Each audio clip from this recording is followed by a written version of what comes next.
When you think of Spanish food, what do you think of?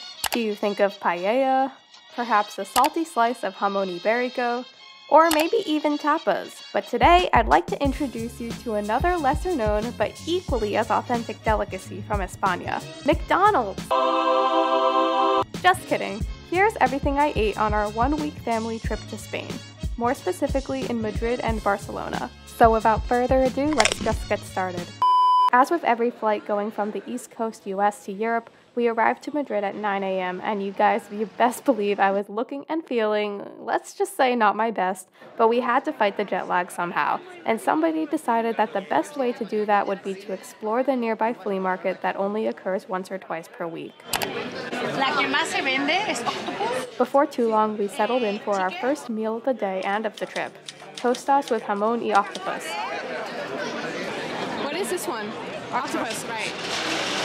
Afterwards, we headed back to the Airbnb to get some good R&R. While we were here, I figured I'd do a little tour for you guys because this was definitely one of the nicest accommodations I've ever stayed in. The windows had that classic European terrace and let in tons of natural light. It's very spacious. And not to mention, there were literally 2 whole floors. A few moments later. Before we knew it, it was dinner time, and we were looking for something casual that could feed a big crowd. Which leads me to our final meal of day 1, tapas. Ration is just a portion? Yeah, it's like a serving, like a plate, like a small plate. Well, this is pretty big for tapas. No, it's not. Huh? No, usually. Not only were the portion sizes way larger than any other tapas I had ever had before, but there was such a variety of items that I totally did not expect. One familiar face, however, was the humble Spanish olive. Day 2, we had a walking tour of Madrid, so I needed to fuel up accordingly with this palmier. On our tour, we saw a bunch of historical sites, and soon after we got hungry again for lunch. You look like my dad. I don't think they have coffee ice cream from Trader Joe's here. Hey! Got our drinks. Don't show anything. Cheers! Guys, first course. Favorite cousin. I'm smiling. And I got the beef. Later on in the afternoon, we had to walk off our calories from lunch somehow, and the best way to do that was to go check out the grocery store. What about a fun color? The next restaurant of the day was one of my favorites of the trip. And ham. This is tomato bread. Everybody gets one. Everyone says to have this. The seafood options were top tier. Ready? Go. 1, 2. We had to start the next day on the right foot by going to the most famous churros y chocolate spot in Madrid, at Chocolateria San Ginés.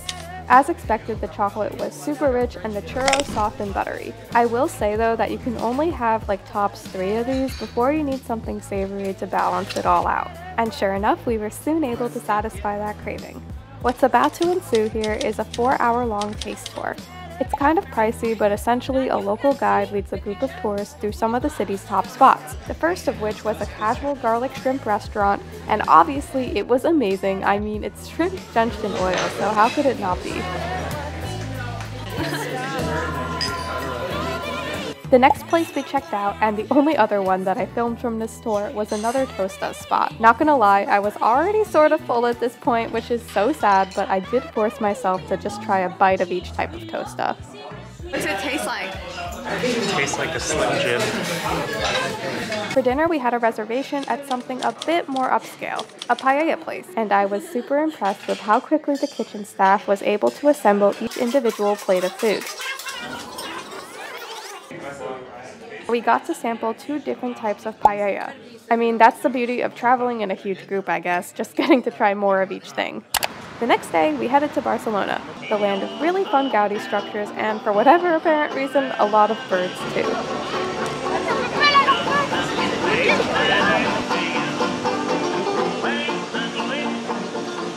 We're going to get lunch now. I thought everyone would want to say hi. Really like that. People get so freaking awkward on the camera.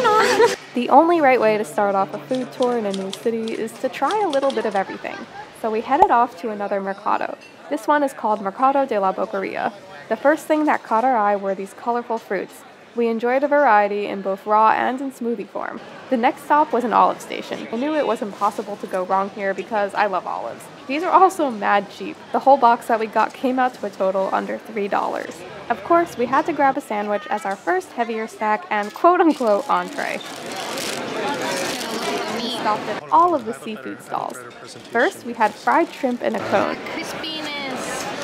Then we had a few oysters, which, by the way, were the first oysters I've ever had on the European continent.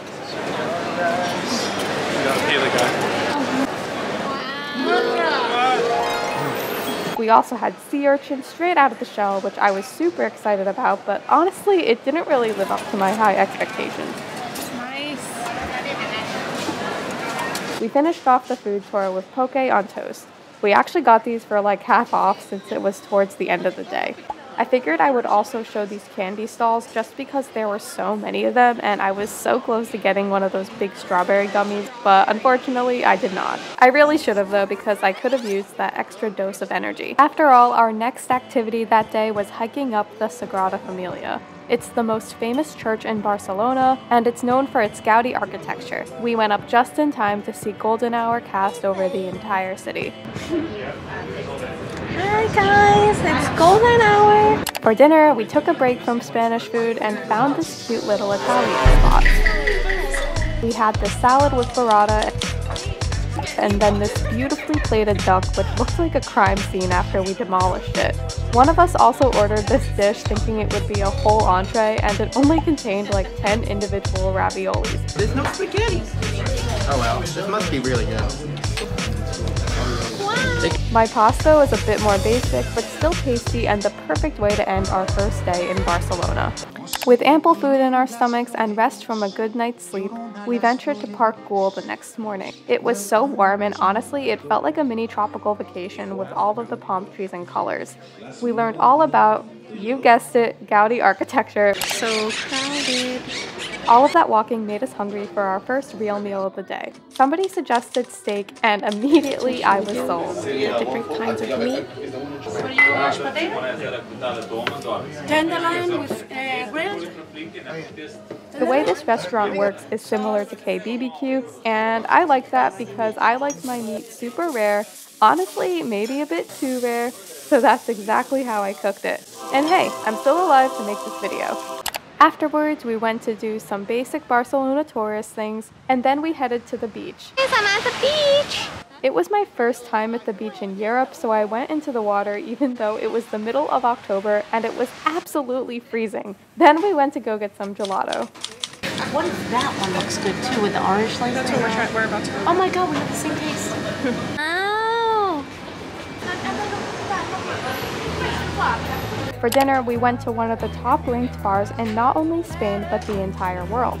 It's tucked away behind a pastrami shop, so it's almost like a speakeasy. We put our names down, and because there was over an hour wait, I wanted to go check out the Gothic corridor, particularly this kissing mural, which I had seen all over Instagram. Since this was our last official night in Barcelona, I was grateful that we could squeeze this in.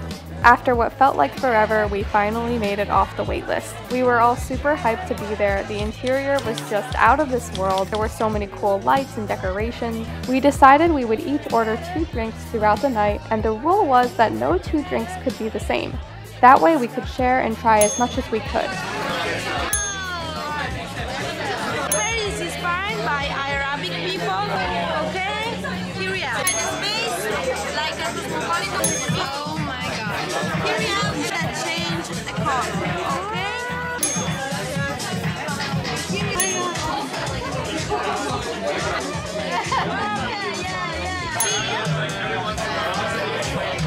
I wasn't drunk, but I was buzzed enough to get a kick out of this magic trick. The next day, we left Barcelona to head back to Madrid, where we would spend our last full day in Spain.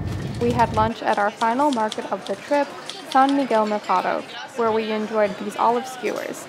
Then we had these tostas, which honestly looked better than they tasted. I also saw sushi, so I had to try that as well, since I had pretty much gone a whole week without it. This also looks better than it tasted, but of course it still tasted amazing because, I mean, come on, it's sushi. The last thing I had were these octopus ball. Oh, I think they purposely. In our beautiful Airbnb number 3.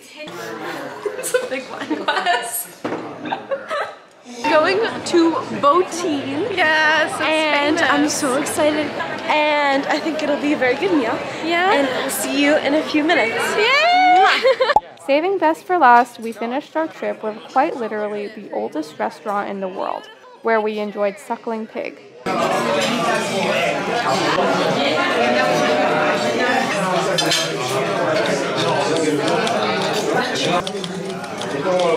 Eso al medio, el cordero al medio y el cochinillo. I cut my own pork for me.